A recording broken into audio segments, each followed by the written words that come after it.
അസ്സലാമു വറഹ്മത്തുള്ളാഹി വബറകാതുഹു. ഉമ്മ സ്പെഷ്യലിൽ നിന്ന് ഞാൻ വന്നിരിക്കുന്നത് ബീഫ് കുഞ്ഞച്ചൻ കറിയും കിഴി പൊറോട്ടയായിട്ടാണ്.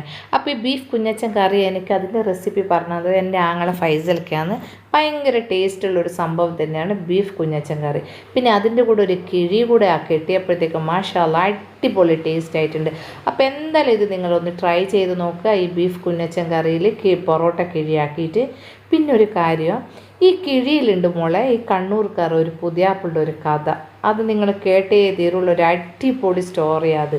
പിന്നെ ആ സ്റ്റോറി ഞാൻ പറയുന്നതിന് മുമ്പ് നിങ്ങൾ ഈ റെസിപ്പി കംപ്ലീറ്റ് കണ്ടിട്ട് നിങ്ങൾ സ്റ്റോറി കേട്ടാൽ മതി. കാരണം എന്ന് വെച്ച് കഴിഞ്ഞാൽ കഴിഞ്ഞ പ്രാവശ്യം ഞാനൊരു കഥ പറഞ്ഞിട്ട് അധികം ആൾക്കാരും കഥയെ കേട്ടിട്ടുള്ളൂ. ആ ഒരു ആവേശത്തിൽ പിന്നെ റെസിപ്പി നോക്കാൻ മറന്നു എന്ന് പറഞ്ഞ്. അപ്പോൾ ഈ റെസിപ്പി ഉമ്മയാണെന്ന് പറഞ്ഞിരുന്നത് ഞാനിന് ഉമ്മാനോട് ഞാൻ ചോദിക്കാം. അസ്സലാമു അലൈക്കും വറഹ്മത്തുള്ളാഹി വബറകാതുഹു. നമുക്ക് ഇന്ന് കാണിക്കാൻ പോകുന്നത് ബീഫ് കുഞ്ഞച്ചൻ വെക്കുന്നതാണ്. ഇതൊരു വിലം ബീഫാണ്. ഇതിനെ വേവിപ്പിച്ചെടുക്കുക. അതിന് വേണ്ടിയിട്ടുള്ള കാശ്മീർ മുളകിൻ്റെ പൊടി 2 ടീസ്പൂൺ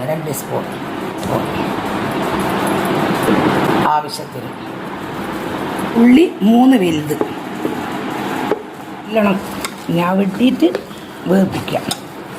ബാക്കി 4 സ്പൂൺ വെളിച്ചെണ്ണ, കടു 1 സ്പൂൺ, 2 കൈപ്പൊടി തേങ്ങാക്കൊത്ത്, 8 കായ്മുളക്, തേങ്ങ കുറച്ച് ചോന്ന് വരുമ്പോൾ കായ്മുളക്, ഒരു കഷ്ണം കറുപ്പിയും കറാമ്പും, 2 കഷ്ണം, പിടി വെള്ളുള്ളി, 2 പിടി ചെറിയ ഉള്ളി, കുറച്ച് നല്ലോണം വഴന്ന് വരുന്നിട്ട് കായ് പച്ചമുളക്, 6 തക്കാളി,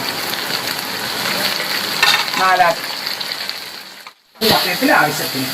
കുറച്ച് കൂടുതൽ ഇട്ടാൽ ടേസ്റ്റ് ആണല്ലോ. കറിവേപ്പില എത്ര ഇട്ടാലും ടേസ്റ്റ് അല്ല ഉണ്ടാവില്ല.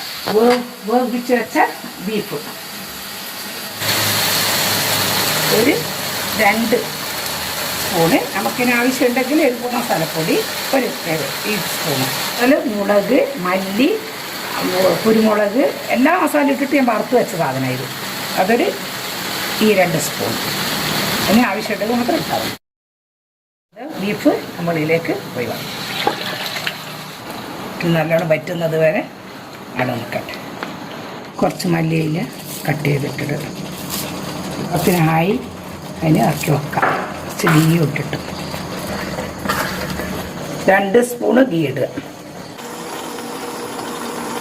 ഇത് നമ്മൾ ഇലയെല്ലാം പൊതിഞ്ഞ് അങ്ങനെ കഴിക്കാനായിട്ട് രസമുണ്ടാകാം. അടിപൊളി. നമ്മുടെ ബീഫ് കുഞ്ഞച്ചൻ ഇവിടെ റെഡി ആയിട്ടുണ്ട്. അപ്പോൾ ഉമ്മ എന്താക്കും, ഇപ്പം പൊറോട്ടയിൽ കിഴി കെട്ടാൻ പോവാന്ന്. അപ്പോൾ ഉമ്മ കിഴി കെട്ടുമ്പോൾ ഞാൻ കഥ പറഞ്ഞുതരാം. ഇതെന്താണെന്ന് വെച്ചാൽ പണ്ട് കണ്ണൂർ നടന്ന ഒരു സംഭവം കേട്ടോ. ഇത് പുതിയാപ്പിളക്ക് അമ്മായിയമ്മ കൊടുത്ത കിഴി ചപ്പാത്തിയുടെ കഥ.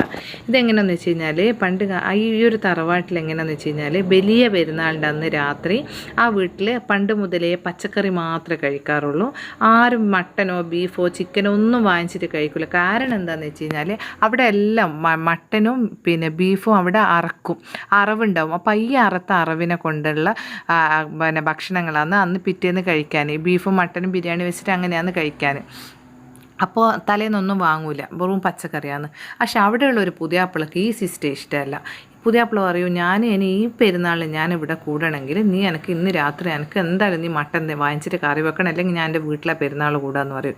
ഈ സങ്കടം ഈ പെണ്ണെന്താക്കി ഉമ്മാനോട് വന്നിട്ട് പറയും, ഉമ്മൻ്റെ ഒക്കെ ഇങ്ങനെ പറയുന്നുണ്ട്, ഞാനെന്താ ചെയ്യാനെന്ന്. അപ്പോൾ ഉമ്മ പറയും, നീ ടെൻഷൻ ആകണ്ട, നമുക്ക് എന്തെങ്കിലും ഒരു പരിഹാരം കണ്ടെത്താമെന്ന് പറയും. അങ്ങനെ ഈ ഉമ്മ എന്താക്കും, എല്ലാവരും ഈ ഉച്ച ഊണ് കഴിഞ്ഞിട്ട് ഉറങ്ങുന്ന സമയത്ത് ഈ അവിടെയുള്ള ഒരു കാര്യസ്ഥനെ വിളിച്ചിട്ട് പറയും, നീ പോയിട്ട് പെട്ടെന്ന് തന്നെ പോയിട്ട് ഒരു 1/2 കിലോന് ആട്ടിറച്ചി വാങ്ങിച്ചിട്ട് വാന്ന് പറയും. അങ്ങനെ ആട്ടിറച്ചി വാങ്ങിച്ച് വരുമ്പോഴത്തേക്കിന് ഈ ഉമ്മ നല്ല 6 kg ഒരു 6 ചപ്പാത്തി ചുട്ടിട്ട് വെക്കും. അപ്പോഴത്തേക്കന്നെ ഇലയും കൊണ്ടുവന്ന് വാട്ടി എല്ലാം റെഡിയാക്കി വെക്കും. എന്നിട്ട് കൊണ്ടുവന്ന പാടന്നെ ഈ മട്ടൻ എന്താക്കി, നമ്മളിപ്പോൾ ബീഫ് കുഞ്ഞച്ചൻ വെച്ച പോലെ തന്നെ നല്ല വരള പോലെ ആക്കിയിട്ട് ഒരു കറി വെച്ചിട്ട് ഇലയങ്ങ് വാട്ടി ഒരു 3 ചപ്പാത്തി വെച്ച് അതിൻ്റെ മുകളിൽ ഈ വരള ഇട്ട് എന്നിട്ട് വീണ്ടും 3 ചപ്പാത്തി വെച്ച് എന്നിട്ട് നല്ലോണം വെരിഞ്ഞ് കെട്ടു. പണ്ട് ഹോട്ട് പ്ലേറ്റ് ഒന്നും ഇല്ലല്ലോ. അപ്പോൾ എന്താക്കി ഈ ഉമ്മ ഒന്ന് ആവിയും കൂടെ കൊള്ളിക്കട്ടെ, പുതിയാപ്പിളക്ക് തണുത്ത കൊടുത്തിനെന്ന് പറയേണ്ടെന്ന് വെച്ചിട്ട് ആവിയും കൊള്ളിച്ച് മോളോട് പറയും, മോളെ നീ ഇതാരും കാണാതെ ഒരു 5 മണി 6 മണിയായിരുന്നു, ഇത് റൂമിൽ കൊണ്ടുപോയി വെക്കുന്നത്. മോളെ സന്തോഷത്തിൽ ഇത് റൂമിൽ കൊണ്ടുപോയി വെച്ച് പിന്നെ ഈ വീഡിയോയിലെ ഇതെൻ്റെ ആങ്ങൾ, അതായത് എൻ്റെ മൂത്താപ്പൻ്റെ മകന് ദുബായിൽ നിന്ന് പിന്നെ ഇതേപോലെ പിന്നെ കിഴിയാക്കിയിട്ട് ഗ്രിൽ ചെയ്ത ഒരു വീഡിയോ എനിക്ക് അയച്ചു തന്നിട്ടുണ്ട്. അപ്പോൾ അത് ഞാൻ ഇതിൽ ഉൾപ്പെടുത്തിയിരിക്കുന്നത് നിങ്ങൾക്ക് ആർക്കെങ്കിലും ഉപകാരപ്പെട്ടിട്ടുണ്ടെങ്കിലോ എന്ന് വിചാരിച്ചിട്ട് ഞാൻ അയച്ചതാണ്. നല്ല ടേസ്റ്റ് ഉണ്ട് എന്ന് പറഞ്ഞു. അപ്പോൾ ഇതും നിങ്ങളൊന്ന് ട്രൈ ചെയ്ത് നോക്കിക്കോ.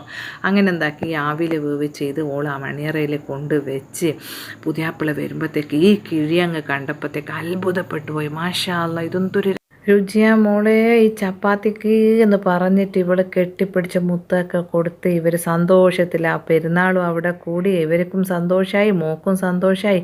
ഇനിയിപ്പോൾ ഈ സന്തോഷത്തിൻ്റെ കഥയെല്ലാം നിങ്ങൾ കേട്ടിട്ട് ഇതിന് മറ്റുള്ളവർക്ക് പറഞ്ഞു കൊടുക്കേണ്ട തിരക്കിൽ നിങ്ങളാരും എൻ്റെ ചാനൽ സബ്സ്ക്രൈബ് ചെയ്യാനും സപ്പോർട്ട് ചെയ്യാനും മറന്നു അല്ലേ മക്കളെ. ഇനി അടുത്ത റെസിപ്പി ആയിട്ട് വരുന്നത് വരെ അസ്സലാമു അലൈക്കും വറഹ്മത്തുള്ളാഹി വബറകാതുഹു.